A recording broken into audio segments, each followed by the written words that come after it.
tires squeal as your bike slides sideways through the turn. You straighten into the corridor and slam the gas, maneuvering the small space with practiced ease. A moment later, there's a loud crash, followed by the low rumble of an explosion. You glance back to see a plume of smoke rising over the rooftops. You knew that corner would be way too sharp for them. That should buy you just enough time.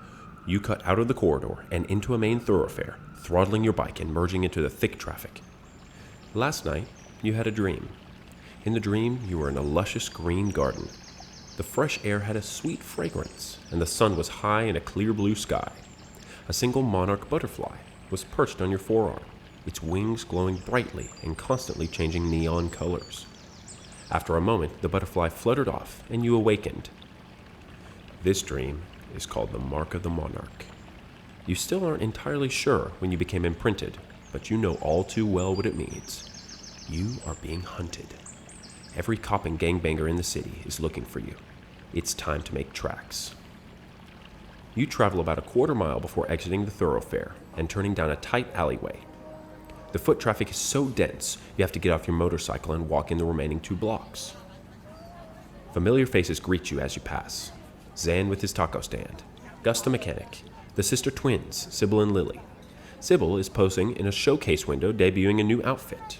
It doesn't leave much to the imagination. As you pass, Lily leans out of the door and waves you over. Some police officers came looking for you. Said it was important. Sybil pops her head into the hallway a short distance behind Lily and cuts in. Said to contact them if we remembered anything. She stops chewing her gum long enough to take a drag from her cigarette, adding, No one said anything, of course. Those pigs can go bite a bullet for all I care. She winks at you, seemingly pleased with herself. You retrieve a fresh pack of cigarettes from your satchel and toss it to Sybil. She blows you a kiss and retreats to her spot behind the window. Lily leans in closer. Hey, seriously, please be careful. You park your bike behind the chain-operated garage door and pull the door down. Your apartment is on the 12th floor. It's a tiresome walk up the stairs, but the view from your room is actually spectacular.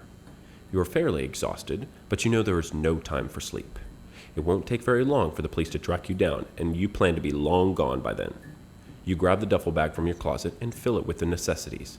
As you turn to leave, you take one final look out the large picture window at the city that made you. Despite all its harshness, it can be quite beautiful at night. After a moment, you shake off all the nostalgia. You still have a long and very dangerous trip ahead of you, and if you want to make it out alive, you need to leave now. You take one final moment to tip your hat before rushing out the door. See you around, Dendrick.